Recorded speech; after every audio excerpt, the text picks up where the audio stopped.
Baik, Assalamualaikum warahmatullahi wabarakatuh.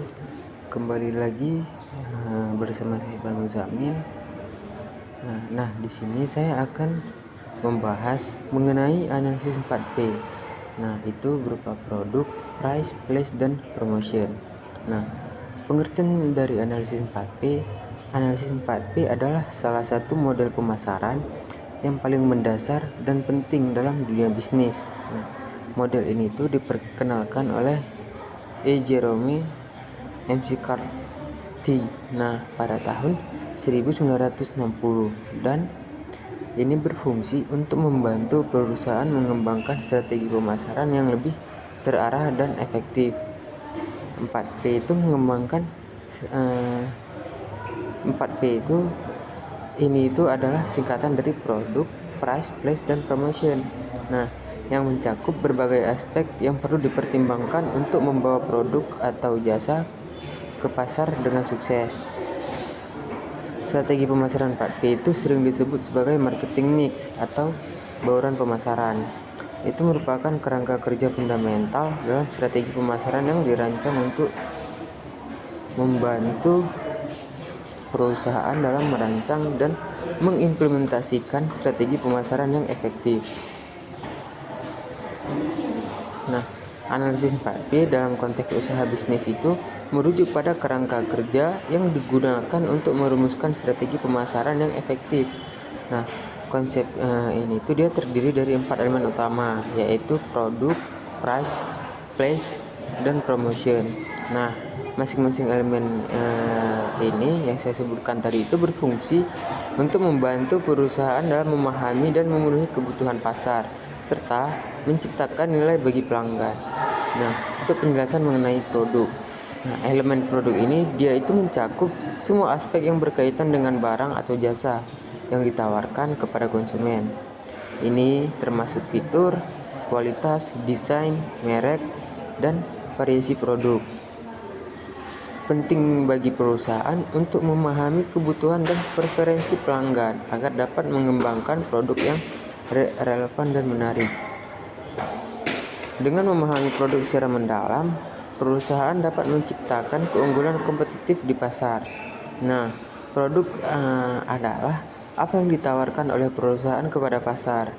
Ini berupa barang fisik, layanan, atau bahkan gagasan. Fokus utamanya itu dalam strategi produk adalah untuk memahami kebutuhan konsumen dan bagaimana produk tersebut memenuhi kebutuhan tersebut. Elemen produk ini adalah inti dari strategi pemasaran 4P. Ini itu dia mencakup aspek yang berkaitan dengan penawaran produk atau jasa dari perusahaan kepada pelanggan. Dalam konteks ini, penting untuk memahami bahwa produk tidak hanya berupa barang fisik, tetapi juga dapat berupa layanan atau manfaat yang diberikan kepada pelanggan. Nah, selanjutnya itu apa yang harus dipertimbangkan dalam analisis produk. Yang pertama itu fitur dan kualitas produk. Fitur adalah karakteristik unik yang membedakan produk dari kompetitor. Ini itu dia bisa mencakup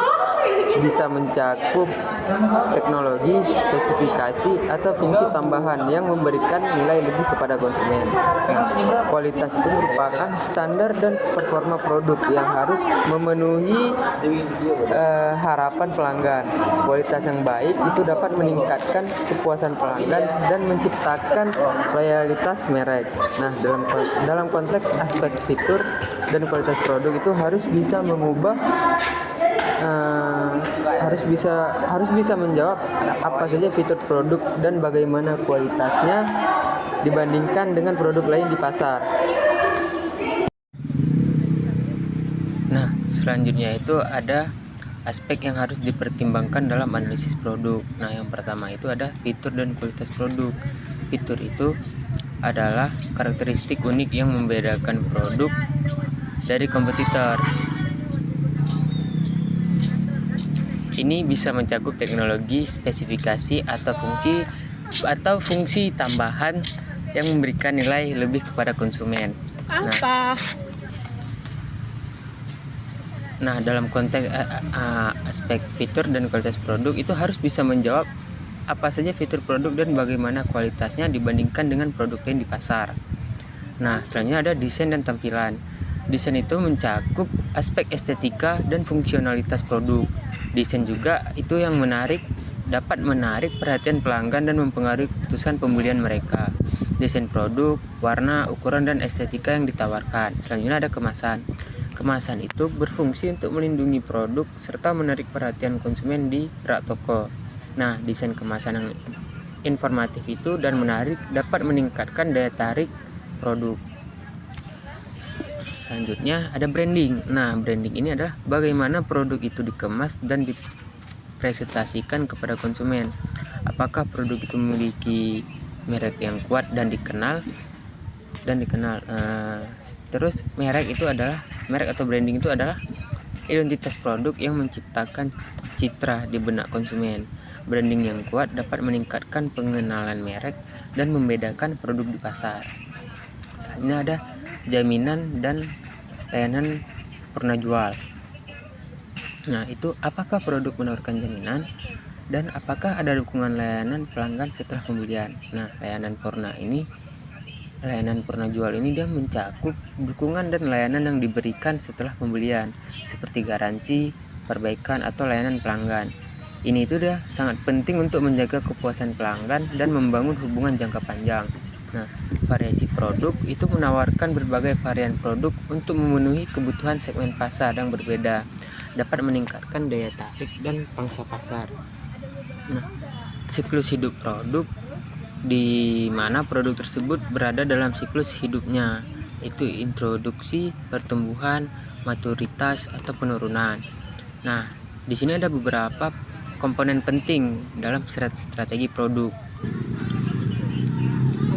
Nah, jadi di komponen penting dalam strategi produk itu, poinnya itu yang pertama ada fungsi utama.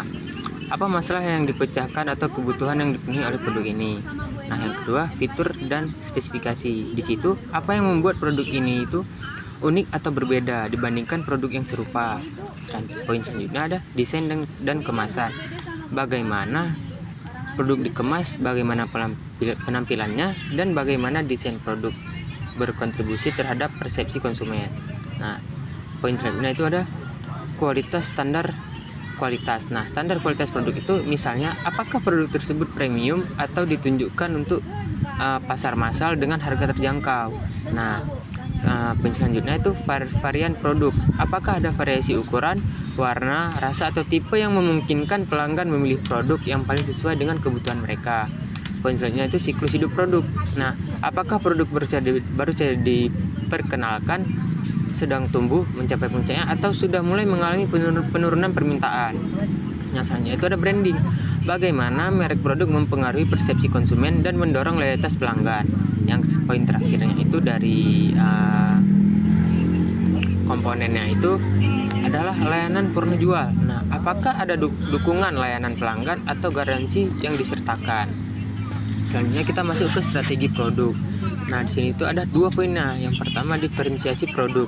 Itu seperti menawarkan versi premium dengan lebih banyak manfaat atau fitur. Poin kedua, pengembangan produk baru untuk menjaga daya tarik di pasar. Nah, selanjutnya ada pentingnya elemen produk dalam strategi pemasaran. Nah, di pentingnya elemen produk strategi pemasaran itu yang pertama ada memenuhi kebutuhan pelanggan. Nah, dengan memahami kebutuhan pelanggan dan preferensi pelanggan, perusahaan dapat mengembangkan produk yang relevan dan menarik. Yang kedua itu menciptakan keunggulan yang kompetitif. Nah, produk yang memiliki fitur unik atau kualitas produk superior dapat memberikan keunggulan dibandingkan pesaing. Nah, selanjutnya itu ada meningkatkan kesadaran merek. Nah, di sini produk itu dirancang dengan baik dan dipasarkan secara efektif, dapat meningkatkan kesadaran merek di kalangan konsumen. Selanjutnya ada mendorong penjualan produk yang memenuhi harapan pelanggan. Nah, dia itu akan lebih mungkin untuk dibeli sehingga meningkatkan volume penjualan. Nah, di sini tuh ada contoh penerapannya. Nah, contoh penerapannya itu yang pertama di produk teknologi atau smartphone. Nah, di sini tuh smartphone. Nah, fungsi utamanya komunikasi dan multimedia.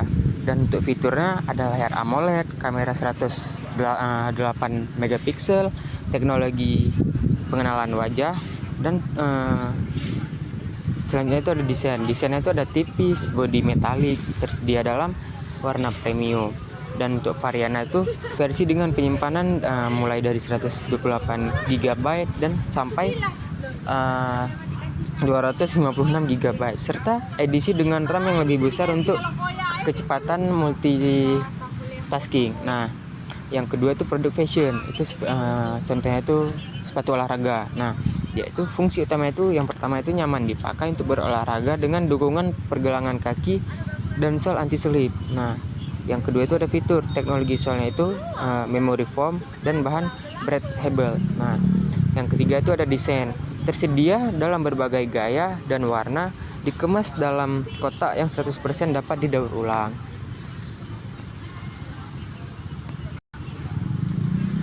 Nah, selanjutnya itu ada KFC. Nah, fungsi dari produknya itu untuk makanan cepat saji dan memenuhi selera konsumen. Nah, untuk kualitas produknya, KFC itu dikenal dengan ayam gorengnya yang memiliki rasa khas dan kualitas yang tinggi. Mereka itu menggunakan resep rahasia yang telah terbukti menarik banyak pelanggan. Untuk variasi produknya itu, selain ayam goreng, KFC juga menawarkan berbagai produk seperti ada burger, nasi, dan minuman atau ada juga es krimnya. Ini tuh dia memungkinkan KFC ini untuk menjangkau segmen pasar yang lebih luas. Selanjutnya ada desain dan kemasan. KFC itu menggunakan kemasan yang menarik dengan branding yang kuat sehingga produk mereka mudah dikenal di pasaran. Selanjutnya di inovasi produk KFC. Itu di KFC itu dia sering melakukan inovasi dengan meluncurkan menu baru atau edisi terbatas untuk menjaga minat pelanggan, dan ada juga memberikan diskon.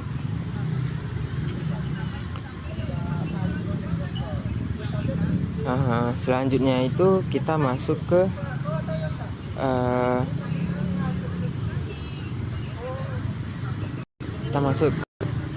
strategi distribusi. Nah, distribusi eksklusif itu produk itu dia hanya tersedia di beberapa toko terpilih untuk menambah kesan eksklusifnya. Nah, terus ada distribusi intensif. Nah, dia itu menyebarkan produk ke sebanyak mungkin lokasi untuk menjangkau konsumen secara luas. Dan selanjutnya ada distribusi selektif. Nah, itu memilih beberapa tempat strategis dengan fokus tertentu, misalnya itu toko spesialis atau toko kelas atas. Nah, contoh penerapannya itu yang pertama produk pakaian, fashion brand. Nah, fashion brand. Nah, itu distribusi fisik itu melalui toko-toko di pusat pembelanjaan besar di kota besar. Juga menjual produk melalui platform online seperti Zalora dan situs web resmi dari brand, dan menggunakan influencer lokal untuk mempromosikan produk platform online. Nah, yang kedua itu produk makanan dan minuman. Itu distribusinya itu melalui minimarket seperti Indomaret, Alfamart atau Alfamidi, dan juga dia tersedia melalui aplikasi pengiriman makanan seperti GrandFood, GoFood, Maxim, dan Koda. Dan kita masuk ke strategi promosi ini. Nah, di strategi promosi itu ada strategi promosi yang terpadu. Nah, itu menggabungkan beberapa metode promosi untuk memastikan konsumen mendapatkan pesan yang konsisten dari berbagai saluran. Yang kedua ada brand ambassador. Itu menggunakan fitur terkenal untuk memperkuat citra produk.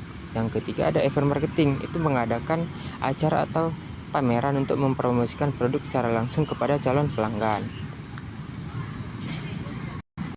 Untuk penerapannya itu produk kosmetik. Nah, di produk kosmetik itu menggunakan influencer marketing di Instagram dan YouTube untuk mempromosikan produk kecantikan baru. Nah, yang kedua, menawarkan diskon khusus di toko online untuk periode terbatas serta sampel produk grafis dengan pembelian tertentu.